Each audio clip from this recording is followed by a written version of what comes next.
¿Hacia dónde nos vamos? Nos vamos a ir a Moscú porque recién les actualizábamos los últimos datos de la guerra, los últimos bombardeos rusos, la respuesta del Kremlin a propósito de lo que está allí sucediendo, y Víctor Heifetz está para conversar con nosotros. ¿Cómo estás, Víctor? Desde Moscú te saludamos aquí en Canal 26 en Argentina. Pero es la misma hora que en Moscú. Buenos días. ¿Cómo evaluás esta última semana la respuesta rusa a lo que ha sido la denominada Operación Telaraña de Ucrania? Que te pregunto si además a ustedes allí en Rusia también los sorprendió tanto como ha sorprendido al Kremlin.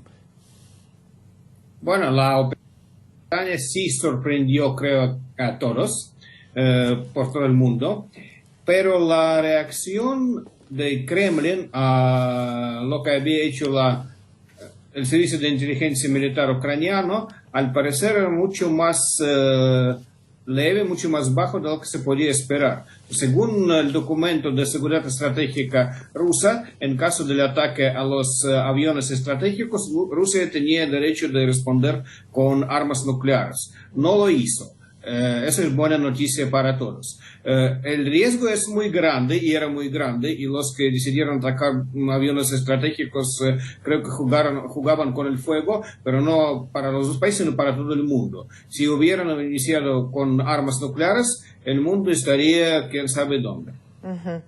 Ahora, Víctor, en algún momento yo creo que gran parte del mundo se ilusionó con una posible tregua o con una posible finalización de esta guerra. Sin embargo, después de ver que en el día a día los ataques continúan de manera sorpresivos y hasta suenan con cierta venganza porque son objetivos civiles los que ahora se están apuntando, todo hace pensar que no va a terminar nunca esta guerra. ¿Cómo lo viven ustedes? Las negociaciones sobre la paz en Corea duraban varios años durante la guerra. Las negociaciones sobre la paz en Vietnam duraban varios años durante la guerra. Entonces, así que no existe un requisito necesario primero terminar las actividades militares para iniciar una tregua, iniciar una negociación. Sí se puede hacer las dos cosas simultáneamente. Yo no esperaría mucho, sigo siendo bastante escéptico respecto a la posibilidad de llegar al acuerdo, porque las dos partes por el momento no pueden ceder, las dos partes están hablando sobre lo que consideran seguridad nacional. En un caso es la entrada en la OTAN, en otro caso es la no expansión de la OTAN. Para las dos partes, Ucrania y Rusia, es demasiado importante.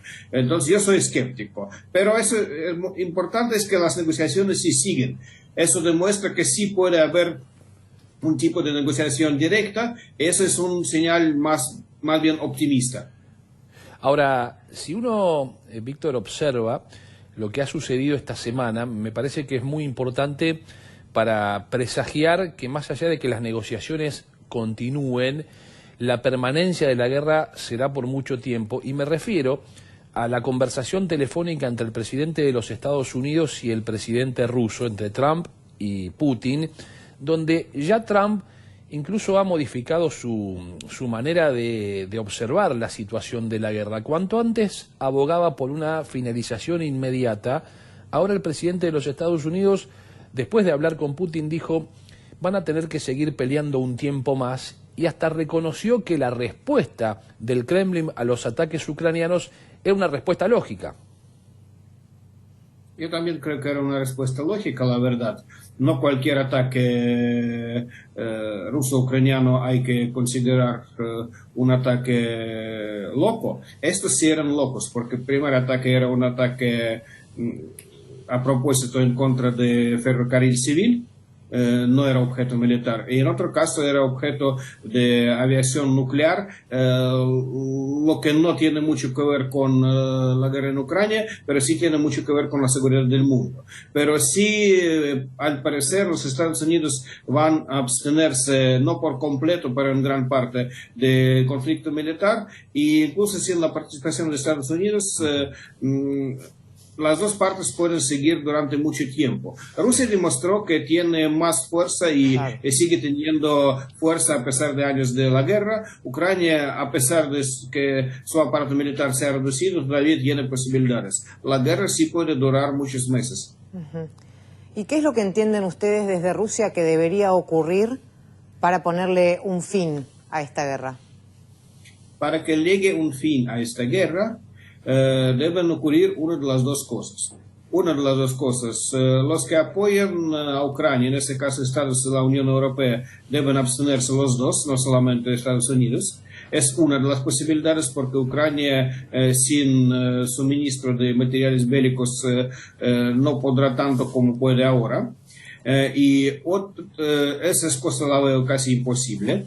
Y la otra circunstancia, si una de las dos partes sería derrotada militarmente, lo que por el momento también lo veo improbable.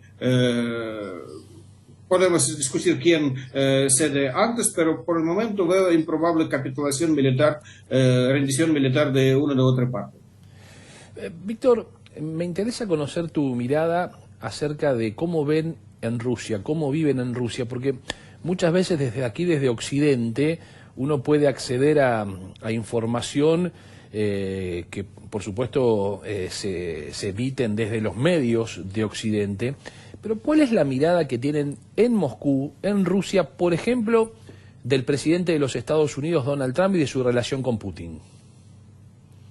Me parece que hubo, durante la primera presidencia de Trump, en los primeros meses de Trump, hubo un cierto optimismo respecto a este personaje y sus relaciones con Rusia. Este optimismo ya desvaneció desde hace muchos años y ahora es más percepción de Trump como un mal menor. No como un aliado, no como un personaje óptimo, porque todo el mundo sabe, y Rusia también lo sabe, que nunca sabemos qué podemos esperar del señor presidente Trump, qué es lo que va a decir mañana. ¿Y los rusos siguen definiéndolo, como lo ha definido alguna vez Putin, a Zelensky como un nazi?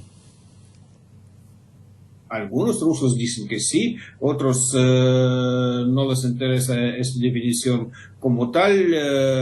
Ahora hay muchos rusos que empezaron a percibir este conflicto como una guerra de defensa de la patria, lo que no existió en 2022 cuando empezó el conflicto. Ahora conozco muchas personas que dicen no importa lo que había pasado en 22, pero ahora nosotros estamos en esta guerra defendiendo la patria. O sea, creció lo que podemos llamar o nacionalismo o patriotismo, lo que no había existido hace 3 años.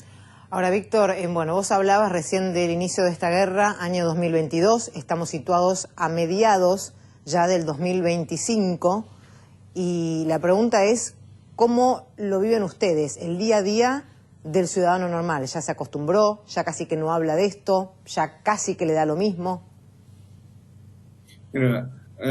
Todo depende de la región donde vive una persona. En el sur, más cerca a Ucrania, el conflicto militar se siente mucho más. Aquí en San Petersburgo, en Moscú, casi no se siente. Tal vez en que no funciona muy bien el sistema de GPS, de navegación por satélites, por la amenaza de pilotos, de aparatos sin piloto. Pero en las ciudades grandes no se siente casi. Pero se puede ver que hay gente que tiene un pariente o un conocido que está en el ejército. Yo tuve varios estudiantes que habían ido a la guerra. De hecho, con su ejemplo puedo comprobar que los que van voluntariamente a la guerra no necesariamente son la gente que no tiene dinero. Tenía un estudiante que era intérprete, que trabajaba como periodista, hablaba chino, no era de familia pobre, era de hecho con familia de clase media, fue voluntariamente a la guerra y cayó en la guerra. Sus motivos eran motivos ideológicos, para nada eran motivos económicos. Entonces, las emociones, los sentimientos van cambiando, incluso en las ciudades grandes. Te agradecemos mucho, Víctor, por este contacto con nosotros. Me quedo con una frase de esto último que vos recién decías, que suelen utilizar los que trabajan en el Servicio de Inteligencia Exterior de Rusia y su anonimato cuando manifiestan sin derecho a la gloria por la gloria de la nación. Te mando un fuerte abrazo. Un abrazo.